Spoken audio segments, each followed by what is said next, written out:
Thank you, Sherry, and the rest of the organizers for inviting me. This has been a great morning so far, and looking forward to the rest of the day and a half. So my lab focuses on the study of learning and memory, and we're interested in structures in the medial temporal lobe, including the hippocampus and surrounding cortex. And our work is really motivated by almost 70 years of information that we've gained from studies with human amnesic patients. So most of you are probably familiar with patient HM, who was a famous patient who suffered from memory loss after he had a bilateral removal of his medial temporal lobes due to intractable epilepsy. But at the same time, there's been a really entirely separate field of study looking at these same structures, the hippocampus and surrounding cortex, mostly in rodents. And this work was really pioneered by John O'Keefe in the early 70s. And what his work and others has shown us is that there's a really exquisite spatial representations in these same regions. And so we have these two kind of disparate fields. They've really, for the most part, gone along in parallel, looking at memory functions in one species and spatial representations in another species. And so in my lab, we work with the rhesus monkey, and we've gotten interested in the last few years in trying to find ways to bridge the gap between these two fields and to look at both mnemonic representations as well as spatial representations in these same regions, in the hippocampus and surrounding cortex. So just to familiarize you with the spatial representations that have been identified in the rodent, in case you're not familiar with these experiments are mostly done with electrodes recording single units in the hippocampus or the adjacent entorhinal cortex in rats who are allowed to move around, often in just open boxes. They're moving around and they're foraging for chocolate sprinkles, and that sort of keeps them enticed to move around the box. And in the hippocampus, these are the kind of signals that John O'Keefe, again, first described, but have been followed up on for really decades. And these are place cells. So these are cells in the hippocampus that respond whenever the rat is in a particular location in that box, usually just one place. And then in 2005, Edvard and Maybrit Moser identified what they called grid cells in the entorhinal cortex, in the medial entorhinal cortex. And here, these neurons showed not just a single place field, but multiple place fields. And the really amazing thing about these cells is that they were arranged, the fields were arranged in such a way that you could really draw equilateral triangles between these fields. So they really tessellated the environment in a perfect way. So they called them grid cells. The same group also identified border cells in the entorhinal cortex. So these are cells that fire whenever the rat is moving along the border of the environment. And then Jeff Taubey and others have described in the entorhinal cortex, as well as in other regions, head direction cells. So these are cells that fire whenever the rat is pointed in a particular direction, independent of his location in the space. So these are all really striking spatial kind of representations in this part of the brain. The theory is that these representations are important for spatial navigation, for path integration. But again, we were interested in, first of all, whether we would see similar kind of representations in the primate brain, and then how these kind of representations might be related to the known memory functions in this part of the brain. So here's the setup in my lab. We have monkeys seated immobile, and their head fixed, and they're looking at a computer screen. And then we introduce electrodes, sometimes single wires, sometimes laminar arrays, into these deep structures. So we have to go down about 4 centimeters into the brain to get to the hippocampus or the entorhinal cortex, which lies just below it here. And as we're having the monkeys, again, they're immobile, so they're not moving around an environment the way the rodent experiments are carried out. But we allow the monkeys to move their eyes and explore the images that we're presenting on the screen. And so we had the idea, looking at their scan paths as they're viewing these pictures, that maybe the way that primates, monkeys and humans, explore visual scenes might be in some way analogous to the way rodents explore their environment when they're physically moving around a box. And so we started looking at our signals that we were getting from the entorhinal cortex relative to where the monkeys were looking on the screen as they were exploring these complex images. And surprisingly, in our entorhinal recordings, we found evidence for visual grid cells. So here's an example of one here. What I'm showing in gray is the scan path. The monkey's eye movements collapsed across 200 of these complex images that he saw in a single session. And then we've just plotted in the red circles here where the monkey was looking when the single entrinal neuron fired an action potential. And they're not quite as beautiful as the rodent grid cells, I have to admit. But when you look at the firing rate map, and then the structure really comes out in the autocorrelation, you can see that these neural responses have a grid-like representation that in some ways is very similar to what had been described previously in rodents. And one really striking thing, again, about the rodent grid cells is that as you move through different regions of the medial entrinal cortex, you see a change in the spatial properties of these cells. So recordings that are taken in the more dorsal part of the medial entrinal cortex have fields that are pretty small and tightly packed. But then as they move their electrodes to more ventral locations, here we find that in the rodent, the fields are larger and spaced farther apart. So we wondered if our primate cells would show the same kind of spatial gradient. So for us, the comparable orientation would be moving medial to the rhinal sulcus. So here, if we look at an example recording site that was pretty close to the rhinal sulcus, here we have small and tightly spaced grid fields. And then as we moved farther away from the rhinal sulcus, we see that the fields got larger and moved farther apart. So again, it looks pretty analogous to what had been described in the rodent. We also found evidence for visual border cells. So here's an example of a cell that fired only when the monkey was looking at this one edge of the screen. So similar to cells in the rodent that fire whenever the rats are just moving along one wall in their environment. And then most recently, we looked at our data for what might be an analogous representation to the rodent head direction. So again, our monkeys are head fixed. They're seated in front of a monitor. So we don't have a head direction signal. But what we do have is a saccade direction signal as they're exploring these complex images. And so we just looked at the preferences of entrinal neurons in the period just before and just after each saccade. And what we found was that there were many cells that showed a saccade direction selectivity, both in the period just prior to the saccade and also in the period just following a saccade. And we also found, similar to what had been described in the rodent again, is that there was an increase in variance for this selectivity as you move away from the rhinal sulcus. So again, as you move through the entorhinal cortex, you're seeing this gradient in spatial selectivity, both in the grid cells and now also in these saccade direction cells. So together, these data suggest to us that there are spatial representations in the primate entorhinal cortex, but they might reflect visual exploration rather than physical exploration through a space. And this might be because, as primates, we make more use of our visual system, and we can sort of stand back and get a sense of our environments just by moving our eyes around. Whereas for rats, they need to have more of a physical exploration of a place. But one other signal that's been identified in the rodent hippocampus that's really important is the theta band signal. So here's an example of it here. This theta band signal has been detected in the local field potential, and it's seen most prominently when the rats are moving around, exploring their environment. And then it goes pretty quiet whenever the rats are still, either consuming the chocolate sprinkle or grooming or engaged in some other behavior. And so the idea is that this theta band signal might reflect movement or, more importantly, exploration of a space. But it hadn't been described in the primate hippocampus. And it's been sort of an issue of controversy in our field. And the idea has been, well, most of our monkey experiments are done with the monkeys seated, head fixed, immobile. So it's exactly the kinds of conditions under which you wouldn't see theta band activity in the rodent. And maybe that's why we don't see it in the monkey. Well, in our experiments, even though the monkeys are still or immobile, we do have them moving their eyes, exploring the scene. So we wondered whether we might see some theta band activity under these conditions.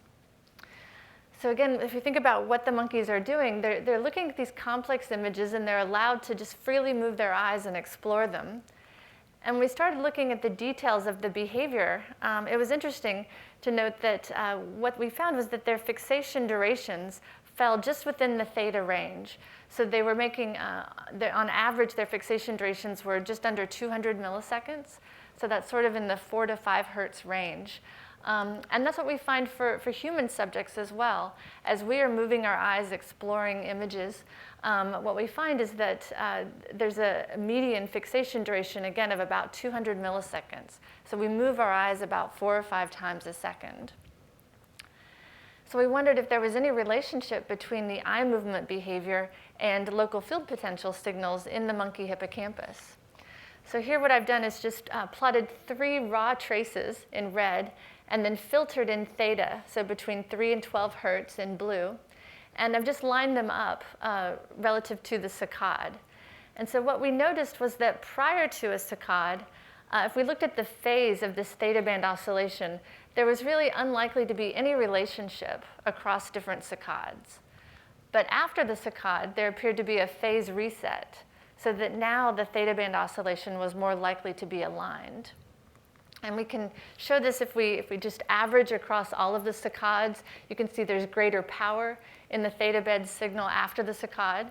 And that was true across monkeys and across many sessions. But this also suggests that maybe it's an evoked kind of response, so that every time the monkey makes a saccade, you get a theta band signal there. But that's not true, because if you look at the average single trial power, you see there's no difference in theta band power. So what this suggests is that the theta band power is the same before and after a saccade, but just what the saccade is doing is resetting the phase of that theta. So in the average signal, you get an increase in power. So what this, again, suggests then is that every time the monkeys are moving their eyes, we're seeing a phase reset in the hippocampal theta band oscillation. But the question is, what does that have to do with function? Does that help the animal in any way? And so in our experiments, we weren't just having them look at pictures, but we were actually using the way they viewed pictures as an index to memory performance. So just to step back a minute and tell you about our task, we had the monkeys first fixating across, and then a picture came on the screen. And at this point, they were allowed to move their eyes and freely explore this picture. And the monkeys controlled how long the picture was on the screen. So it stayed on the screen as long as they continued to look at it, up to a period of 5 seconds. But as soon as the monkeys looked away from the picture, it disappeared, and then the next picture was presented. And so in each session, the monkeys were shown 200 of these complex images, and each image was shown exactly twice. And again, since the monkey was controlling how long the picture was on the screen, we could compare the amount of time the monkey spent looking at the image when it was repeated compared to when it was novel. And decades of work have shown that monkeys, as well as humans and rats, have an innate preference for novelty. And so what we found was that monkeys spend more time looking at the images when they're novel compared to when they're repeated. And this gives us a nice measure of how well they remember the image. So here's an example here. In yellow, you can see the monkey's scan path the first time he saw this picture, and then in blue, the second time. So you can see the second time he just made a few fixations and then he looked away. And what we find across many monkeys and many sessions is that on average, there's a significant decrease in looking time for the repeated image compared to the novel. And we can use this change in looking time as an index of memory. So the greater the change in looking time, that would represent trials for which the monkey remembered the picture well, compared to those trials that he didn't remember well. So now if we go back to the theta band reset, what we wondered was whether there would be a difference in that phase reset for the high recognition trials compared to the low recognition trials. And here's what we found. So this figure is showing the reliability of that phase reset aligned to the time of the saccade for the high recognition trials and the low recognition trials. And so what we found on average was that there was a greater reliability in that reset for the high recognition trials. So what this suggests is that every time the monkey is making a saccade, the theta band oscillation in the hippocampus gets reset to a phase that is perhaps ideal for processing incoming sensory information. And that the stronger the reliability of that phase reset, the better the memory performance. But all of this, again, has been with monkeys seated, head fixed, and just moving their eyes to explore images. If we really want to bridge the gap to the rodent literature, we need to move to something that's a little more like exploration in space. And so we've started training monkeys to use joysticks to navigate in virtual environments. And so I just want to show you a video of how this is working. Let's see, I don't think I have the mouse here. Can someone start the video? Oh, wait, let's go back one to this one. There we go. OK, so what you can see here, this is the monkey's hand on the joystick. This is Giuseppe, who's had several months of training at this point. His task is to navigate this environment, and instead of chocolate sprinkles, he's looking for bananas in the environment. And he has to collide with the banana in order to get an actual food reward. Every time you hear that beeping, that means that he's getting reward. And this circle represents where he's looking. So we're tracking his eye movements during this task as well. But he wouldn't see that. And it's interesting, you can see after months of this, the monkeys developed several strategies. So he sort of looked around, and then he went for the bananas that were clustered. That's a pretty common strategy. There's also evidence that they remember the location of bananas after they go off the screen. So here he saw 3 bananas. He's going to remember which way to turn, even though the bananas were no longer on the screen. So they're doing this task in a way that looks pretty similar to rats as they're exploring an open field arena. So this is kind of our free foraging task. So we started recording in the hippocampus while monkeys were doing this task. And just to give you an example of what we're starting to see, if you could play this video. Whoops, go back one. So now what you're seeing at the bottom is a running trace of the hippocampal LFP. And hopefully you can see these kind of periods of theta band activity that's sort of going by as the monkey's doing this task. As we start looking at these traces, it was pretty evident, again, that we see these kind of bouts of theta band activity. We see more bouts during this virtual navigation task than we did in the visual exploration task. And the bouts seem most prominent when the monkey is turning and exploring, looking for new bananas, compared to when he's moving forward and acquiring the next banana. So here's another example of a bout here that's happening again at about this 4 to 6 hertz range, right in kind of the lower end of what's been described in the rodent hippocampus. So then again, we wanted to know if there was any relationship between the theta that we see in this virtual navigation game compared to the eye movements. And so here what I've plotted is just the saccade rate compared to the peak LFP frequency, with the data separated into the exploring period when he's turning, looking for bananas, compared to the acquiring period when he's moving forward. And so what we find is that there is a really nice linear relationship between the saccade rate and the LFP frequency. So just to remind you again that monkeys and humans, we move our eyes at about theta. And also there was a really interesting paper back in '97 showing data from a woman who had a degenerative disease that affected her eye muscles. So she wasn't able to move her eyes, but her vision was completely normal. And it turned out she had developed a strategy for bobbing her head that allowed her to have normal vision. And when they measured her head bobs, it turned out that she had fixation periods, again, right at about 200 milliseconds. So this is where I start to sound sort of evangelical about theta. But I think there's something interesting about that frequency that we need to learn more about, and its relationship to this process of actively bringing in information from the world. Moving our eyes or bobbing our head at a certain frequency might be somehow importantly linked to the frequency with which the hippocampus can bring in sensory information. I want to tell you just a little bit about where we're going in the future with this. We need to get beyond being able to record from just 1 or 2 or 4 units at a time. We really need to find a way to better sample large numbers of neurons and throughout the hippocampus. And so we're partnering with groups in Freiburg, Germany, to develop new thin film electrodes. These are 10 microns thin. We've done 2 surgeries of these now, one with 3 arrays implanted, one with 6 implanted. There are multiple contacts on each array, so we're getting onto the order of 100 to 200 neurons that we can record from simultaneously throughout the hippocampus. Just to show you some examples of what we're starting to find from some of these single unit responses, we're seeing neurons that respond preferentially whenever the monkey is making either a left turn or a right turn in the virtual foraging task. We're also finding neurons that are modulated by the speed that the animal's moving through the virtual task. So these cells showed a linear increase in their firing rate related to the speed of the monkey. These electrodes are implanted chronically, so we can sample the same neurons across days and across environments. And here's two examples where we're getting very similar responses across days and across either a circle environment or a square virtual environment. But what we really want to do is get into memory as well. So we've set up a version of this task that is a virtual water maze, similar to the Morris water maze. I'll just go on to the video and I'll explain the task as we go. If someone could play the video here.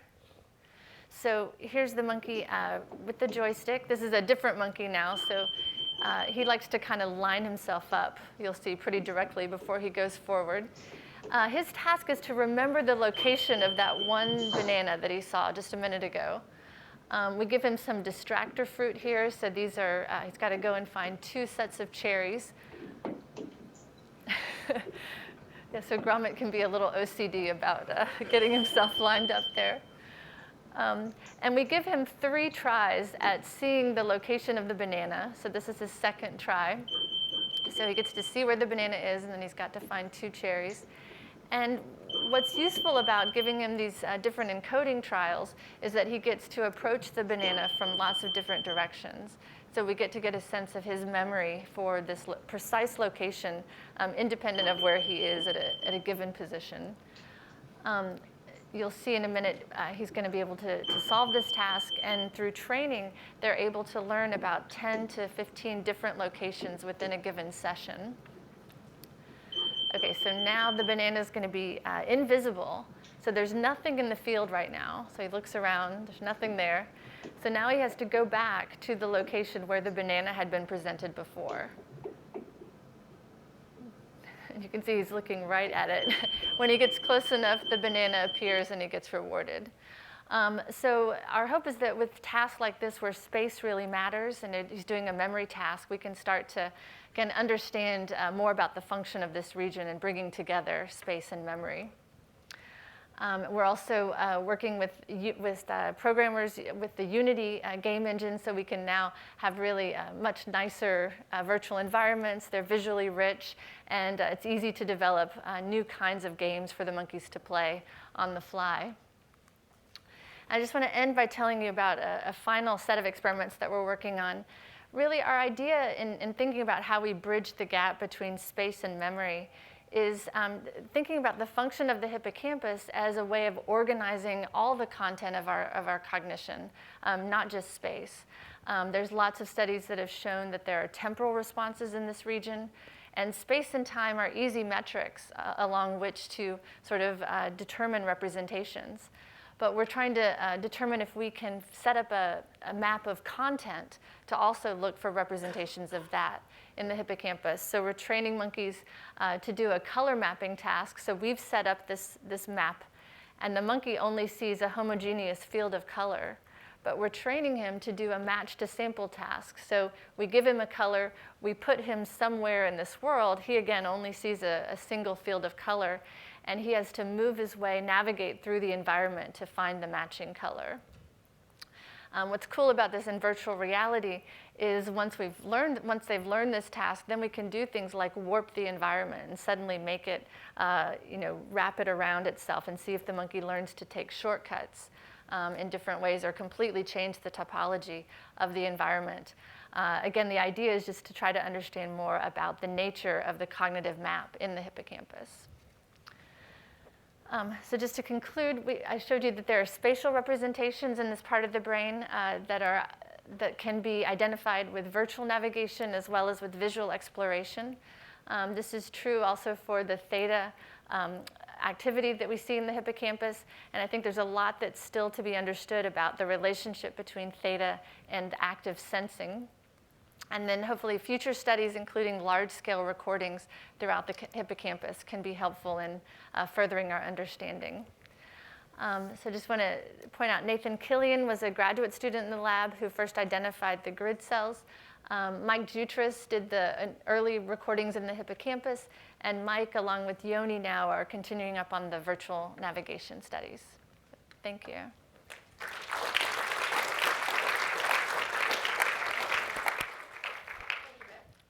We have one question. There's one up here and then one back there. Very nice talk. So I would like to ask, with regards to theta, it seems to be that you're always going back to this one rhythm, right? Which, of course, with hippocampus, we know a lot about it. But I was wondering, especially with regards to the reset, if you've looked at other C1, for example, complexes, for example, sharp waves, and sharp wave rippling in particular, which would be interesting to see with regards to the reset. The other thing I wanted to ask was whether, because essentially what we're talking about with grid cells and place cells is a communication between MEC, Hippo, CA3, CA1, whether you've looked at other oscillations, for example, slow gamma, gamma, high gamma, which have been shown to be very important to the communication within nested oscillations, for example. Yeah, these are great questions. So I didn't have time to talk about it today, but we have some other publications and a whole story about gamma oscillations that we see in the hippocampus. And we see exactly that, a slow gamma and a fast gamma. We see enhanced gamma related to successful memory encoding.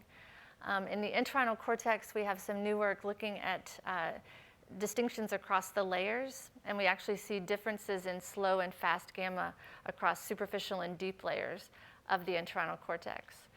There's also really exciting coupling that we're seeing between gamma and theta during the virtual navigation, and we're just starting to look at ripples. So I think, yeah, there's a whole bunch of things that are really exciting to look at there. One question back there? Next. Yeah. Are all of the monkeys that you deal with kind of equally able to remember where the banana would be, or is there a wide variety of memory abilities? It's a good question. So far, we haven't had trouble training any of the monkeys to do the task in the sense that they all get there at some point. But what we have noticed, and again, it's anecdotal because we don't have, really large numbers. But I have a new technician in the lab. She's been in the lab for about a year now. But she took on this project, and when she came on board, she really advanced how quickly the monkeys could learn to play these games. And her strategy was to always keep changing it up, to never let them get sort of settled into one kind of way of doing things.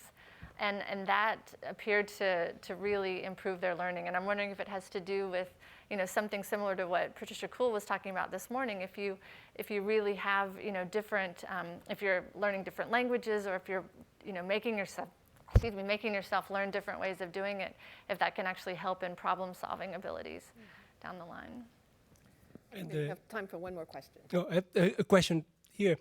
I was just wondering, so you talk about, for example, increase the density of sampling of recordings, but so can you speculate on how you think features of space are represented in the hippocampus in the sense of, I was wondering, is it critical to get more and more density of place cells in close proximity, or is the map along the rostral column versus medial lateral?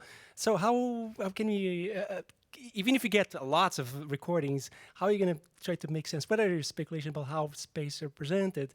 You mentioned something about corner or edges of the field. Perhaps that could be some cues about how. So maybe you could comment more on those aspects. Sure. So, I think there's likely to be anatomical specificity based on some of the human imaging work, based on the rodent work showing that there are really big distinctions between the dorsal and ventral hippocampus. We think that there's likely going to be differences in the anterior and posterior hippocampus in the primate, that likely the strongest spatial representations we'll only see in the posterior, let's say, third of the hippocampus. We know that in the anterior hippocampus, we see lots of responses that are non-spatial, that are more object selective, picture selective, face selective. There's lots of other kind of representations, and our work and others has shown that those representations can be pretty sparse. So it seems to suggest seems to support the idea of sparse coding in the hippocampus. So I think that space will likely follow that same pattern. But it's not necessarily true that closely located place cells represent close location space. Not at all. Yeah.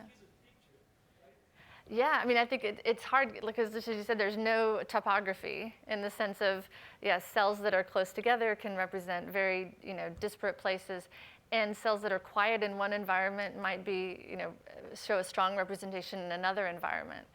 So I think, that's part of the motivation for increasing the number of neurons we can record simultaneously. Because if we're only with a single wire recording one neuron, in one environment, we may not see anything. We may sort of be missing the picture. Thank you, Beth.